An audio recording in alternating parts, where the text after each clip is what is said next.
Hello everyone, welcome back to Lakshya academy. आप सभी का स्वागत है लक्ष्य एकेडमी के इस प्लेटफॉर्म पे। यहाँ पे हम आरपीएससी ग्रेड वन टीचर्स की जो वैकेंसी आई है उसका इकोनॉमिक्स का previous year question paper discuss कर रहे हैं, है ना। उसी कंटिन्यूएशन में आज हमारा डे 5th है। ओके, यहाँ पे देखिए जो भी स्टूडेंट्स फर्स्ट टाइम हमारे साथ कनेक्ट हुए हैं वो डिस्क्रिप्शन बॉक्स में लिंक गिवन है, वहां पे जाके हमसे कनेक्ट हो जाएंगे सो दैट कि आपको क्लास की पीडीएफ्स वगैरह, क्लास की नोटिफिकेशन सारी टाइमली मिलती रहे, है ना। साथ ही साथ अगर किसी स्टूडेंट को डिटेल्ड प्रिपरेशन करनी है पेपर 2 की, है ना, तो वो हमारे साथ इस प्रिपरेशन में कनेक्ट हो सकते हैं। कॉमर्स और इकोनॉमिक्स दोनों के लिए ही आप यहाँ पे हमारे पास बैचेस हैं जिसमें पेपर 1 फ्री ऑफ कॉस्ट कराया जाएगा एंड टेस्ट सीरीज जो है वो भी आप फ्रीली अवेल कर सकते हो, जब चाहे तब टेस्ट दे सकते हो। ये सारी फीचर्स आपको फ्री मिलेंगे। Live and recorded classes, your PDF downloadable form में एंड डाउट सेशंस, ये सब क्या है, ये सब आपको क्लासेस में मिलेंगी। अभी ऑफ चल रहा है, देखिए ये तो चिल्ड्रंस डे ऑफर तो नहीं है, बट स्टिल ये भी नहीं है, बट क्या है, अभी 30% एक्स्ट्रा स्टिल आप अवेल कर सकते हो, है ना। चलिए, ये सारी क्लास से रिलेटेड, कोर्स से रिलेटेड बातें थी। अब हम आते हैं अपने क्वेश्चंस पे। देखिए सबसे फर्स्ट क्वेश्चन आपकी स्क्रीन पे है। क्वेश्चन कहता है कि डैश को ऑस्ट्रेलियाई मॉडल के नाम से भी जाना जाता है। किस मॉडल को ऑस्ट्रेलियाई मॉडल के नाम से भी जाना जाता है ना, आपको बताना है। ऑप्शन है आपका स्वान, ISLM curve, ISLM model, indifference curve या टोटल प्रोडक्ट कर्व। किसको हम ऑस्ट्रेलियाई मॉडल के नाम से भी जानते हैं, है ना। टिक करेंगे, आंसर्स देंगे अपना।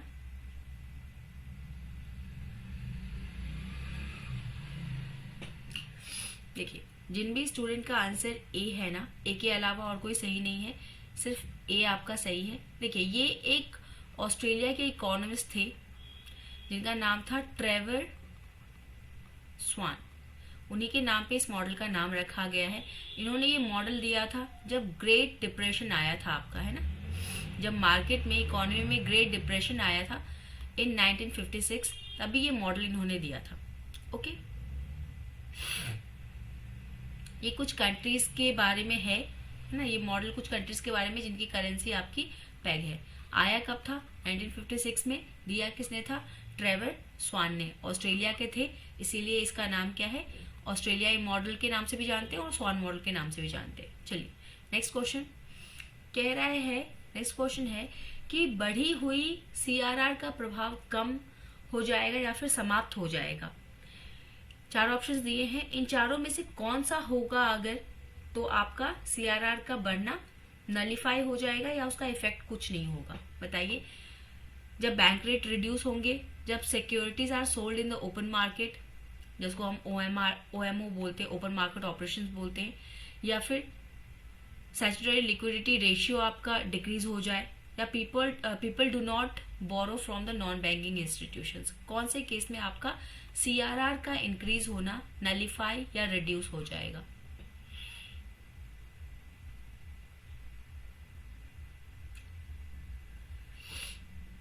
देखिए जिनका भी आंसर ए है ना, करेक्ट है कि बैंक रेट्स को अगर हम साइमल्टेनियसली रिड्यूस करते जाएंगे तो आपका क्या है कि CRR के बढ़ाने का, increase effect of CRR will be nullified, उसका कोई प्रभाव नहीं पड़ेगा या बहुत कम प्रभाव पड़ेगा। ओके, नेक्स्ट क्वेश्चन नंबर 3 कि एक फर्म अपने शटडाउन बिंदु का सामना कब करती है ना, मतलब कब ऐसी कंडीशन आ जाती है जब कंपनी को शट डाउन करना पड़ता है अपना प्रोडक्शन, है ना।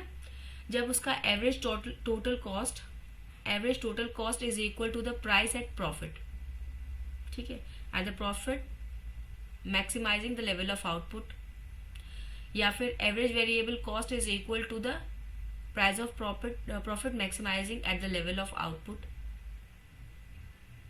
मतलब AVC आपका प्राइस के इक्वल हो जाए, ATC आपका प्राइस के इक्वल हो जाए।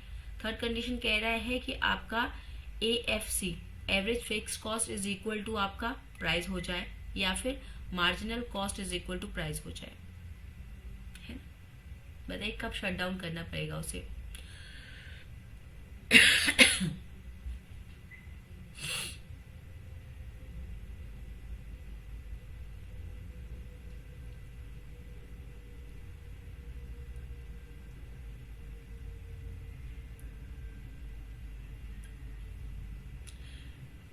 देखिए कंपनी किस किस केस में शट डाउन करती है, जब उसका मार्जिनल रेवेन्यू जो है वो एवरेज मार्जिनल कॉस्ट के बराबर हो जाए, है ना, मतलब वो वेरिएबल कॉस्ट के बराबर ही आके रुक जाए रेवेन्यू, है ना, उस केस पे क्या है आपको बंद करना पड़ता है।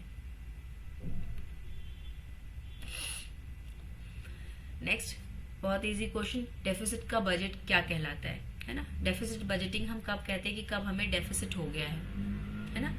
घाटे का बजट, इकोनॉमिक्स के स्टूडेंट को के लिए इससे इजी क्वेश्चन कुछ नहीं हो सकता।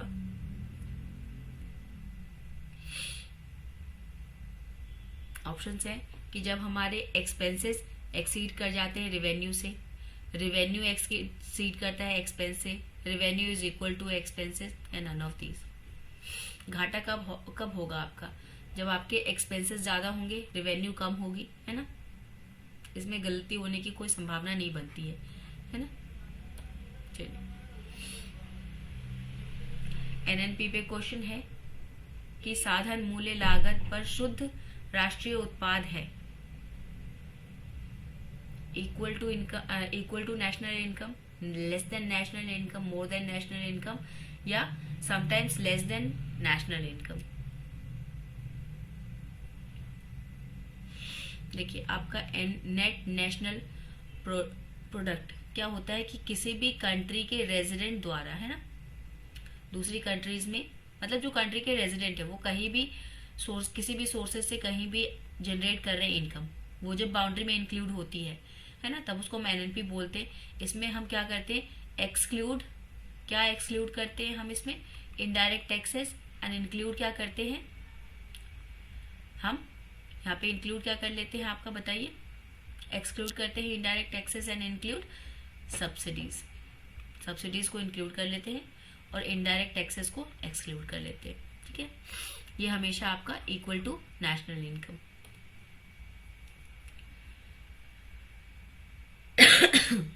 देखिए नेक्स्ट है आपका बर्नर कॉन्सेप्ट से, है ना, बताना है कि निम्नलिखित में से कौन सी अवधारणा निर्माण में ब्रूनर द्वारा पहचानी गई रणनीति नहीं है ना।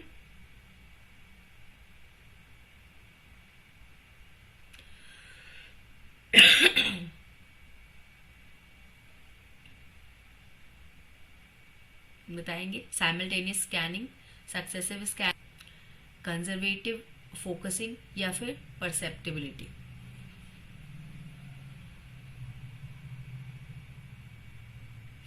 देखिए ये परसेप्टिबिलिटी इसका नहीं है ना। इन्होंने 3 मेन चीजों पे ध्यान दिया। सबसे पहले क्या कि रिटेन,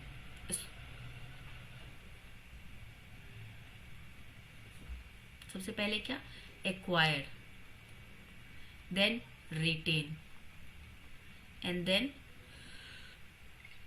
कॉन्सेप्ट फॉर्मेशन के लिए सबसे पहले क्या जरूरी है, एक्वायर करना, इंफॉर्मेशन को एक्वायर करना। ठीक है, सबसे पहले तो आप प्राप्त करेंगे इंफॉर्मेशन को, देन रिटेन करेंगे, अपने दिमाग में उसको बैठा के रखेंगे, है ना, याद करके रखेंगे, और देन उसको यूज, लास्ट में उसको यूज करेंगे, है ना।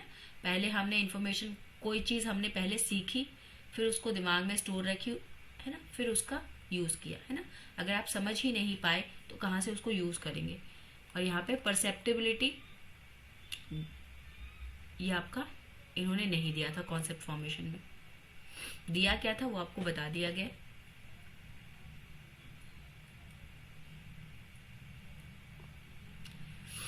देखिए नेक्स्ट क्वेश्चन पूछ रहा है कि CAI तकनीक प्रोग्राम इंस्ट्रक्शन पर आधारित है। कौन से प्रोग्राम इंस्ट्रक्शन पे?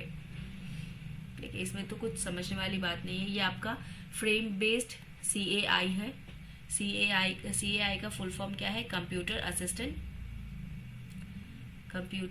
असिस्टेंट इंस्ट्रक्शन, है ना।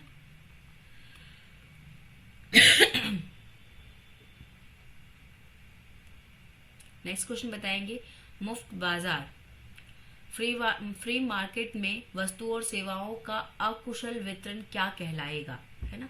अगर वितरण अकुशल है मार्केट में तो हम क्या बोलेंगे?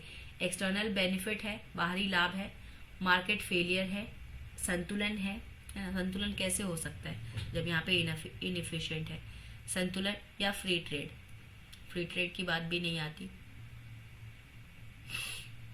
ऐसे केसेस को हम क्या बोलते हैं, मार्केट फेलियर बोलते हैं ना, कि मार्केट फेल हो रहा है क्योंकि इनसफिशियंसी है। क्वेश्चन नंबर 9 प्याजे पे है, ये हम पहले भी कर चुके हैं, है ना। इसके 5 स्टेजेस होते हैं, ये हमने किया था, सॉरी ये हम डिस्कस कर चुके हैं ऑलरेडी काफी डिटेल में, है ना। आपको चार्ट भी दे दिया है मैंने इसका।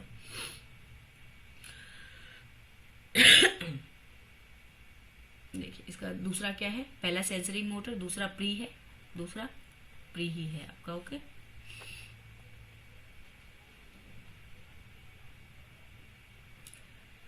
नेक्स्ट क्वेश्चन, क्वेश्चन नंबर 10 कहता है कि मिली भगत, है ना, collusive oligopoly and non collusive में दोनों के बीच में अंतर निम्न में से किसी एक कारण की वजह से आता है। वो कारण कौन सा है?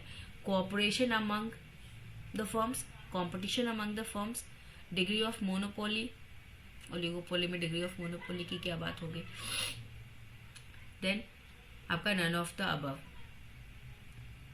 देखिए मिली भगत या गैर मिली भगत, यहाँ पे क्या आ जाएगा कि कोऑपरेशन का अंतर है ना। एक में कोऑपरेशन होगा, एक में कोऑपरेशन नहीं होगा। देखिए नेक्स्ट आपका स्टैट से है, आपको यहाँ पे आपको कुछ स्टैटिस्टिकल मेजर्स बताए हैं, उनकी डेफिनेशन बताई है ना। देखिए ऐसे क्वेश्चंस के लिए हमेशा कहा जाता है कि अगर एक दो आपको पता है तो आपको सारे पता चल जाएंगे।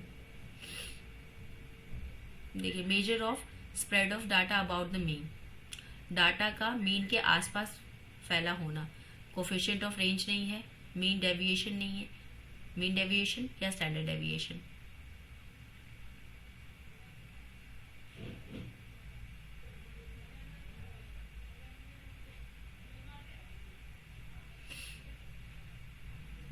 बताइए। देखिए रेंज का क्या होता है आपका,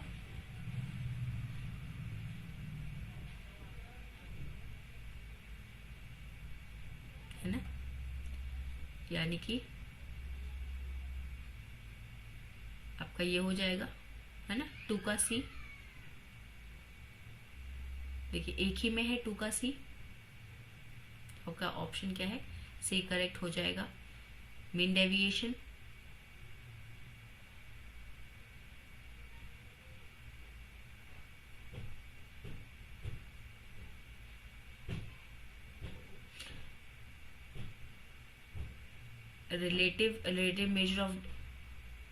रिलेटिव मेजर, डिस्पर्जन आपके कितने तरीके के होते हैं, 2 तरीके के होते हैं, एक एब्सोल्यूट और एक रिलेटिव। रिलेटिव में हम क्या लगाते हैं, कोफिशिएंट लगा देते हैं, है ना, तो यानी कि ये वाला एकदम सही है। चलिए नेक्स्ट क्वेश्चन, क्वेश्चन नंबर 2 कह रहा है कि एजम्पशंस, हेरोल्ड और डोमर का जो मॉडल है उसका एजम्पशन बताना है आपको, कि धारणा नहीं है, कौन सा नहीं है ये आपको बताना है।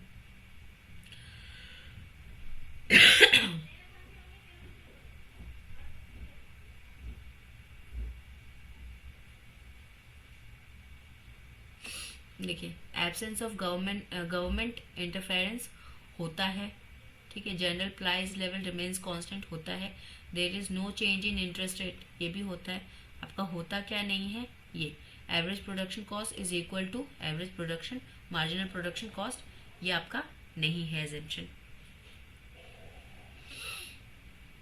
क्वेश्चन नंबर 13 बताएंगे, अ सिस्टमैटिक, एक देश और बाकी दुनिया के बीच में आर्थिक लेन देन, है ना, आर्थिक लेन देन, बस इस लाइन से पता करेंगे, को व्यवस्थित रिकॉर्ड का एक व्यवस्थित रिकॉर्ड है क्या, BOT, balance of trade, balance of transaction, transaction से ट्रांजैक्शन वाला मत लगा दीजिएगा, बीओपी, बजट या फिर balance of payment. Balance of trade नहीं होगा, बैलेंस ऑफ पेमेंट। जिन्होंने बैलेंस ऑफ पेमेंट दिया है करेक्ट है, जिन्होंने बैलेंस ऑफ ट्रेड बताया है वो गलत है ना। देखिए बैलेंस ऑफ ट्रेड तब हम लगाते जब यहाँ पे सिर्फ ट्रांजैक्शन ना लिख के transaction of goods and services लिखा होता है ना, बट यहाँ पे सीधा सीधा आर्थिक इकोनॉमिक ट्रांजैक्शन बोल दिया तो बैलेंस ऑफ पेमेंट होगा। ठीक है, इसमें सिर्फ आपका गुड्स आता है, इसमें सारी चीजें आ जाती है ना। नेक्स्ट बताएंगे when there is a inflation, जब उत्पादन की लागत में वृद्धि के कारण मुद्रास्फीति होती है तो उसे क्या बोलते हैं, है ना। लागत देखिए किस में लागत आ रहा है, डायरेक्ट वही आंसर हो जाएगा। दो तरीके का हो, वैसे ये सारे टाइप है बट मेजरली दो टाइप में हम बोलते हैं, demand pull and cost push, है ना। जब कॉस्ट बढ़ने की वजह से इन्फ्लेशन आ जाए तो मतलब उसको किसने लाया है, धक्का दे दे के कॉस्ट ने, है ना। कॉस्ट ने धक्का दे दे के इन्फ्लेशन को ला दिया है। आपका आंसर क्या है यहाँ पे, cost push and demand pull होता है ना। Last question of the day. Each day हम 15 क्वेश्चंस करते हैं। देखिए हमसे पूछा है कि ये किनके द्वारा दिया गया था, MV is equal to PQ, किन्होंने ये हमें दिया है ये मॉडल, है ना। तो इसको हम बोलते क्या है, इक्वेशन ऑफ एक्सचेंज, है ना। इसका नाम क्या है, इक्वेशन ऑफ एक्सचेंज। ये दिया हमको फिशर सर ने है, ठीक है। अब इसमें ये जो चार चीजें MVPQ, इसका क्या मतलब है, M for your money supply in the market, V is your velocity मतलब गति, ये है मुद्रा मतलब मनी का, मुद्रा का बाजार में supply, V for velocity of money, है ना।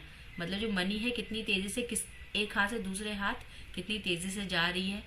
P is your price level, कि प्राइस लेवल क्या चल रहा है ना। और Q इज योर क्वांटिटी, ठीक है। इतना सफिशिएंट है फिलहाल के लिए। जब हम थ्योरी क्लासेस करेंगे तो और डिटेल में करेंगे, है ना।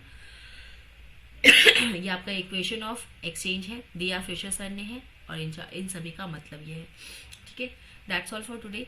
ये आज के लिए 15 क्वेश्चंस थे। रिवाइज कीजिएगा, इनसे रिलेटेड जितना भी कॉन्सेप्ट है उसको प्रिपेयर कीजिएगा। ओके, चलिए जाते जाते एक बार फिर जिनको भी डिटेल स्टडी करनी है पेपर 2 की, वो हमारा ये कॉमर्स एंड इकोनॉमिक्स का बैच ज्वाइन कर सकते हैं as per their requirement. Live and recorded classes, PDF notes, doubt sessions, ये सारे आपको मिलेंगे। Paper 1 and test series free of cost मिलेगी। Thank you everyone, have a nice day.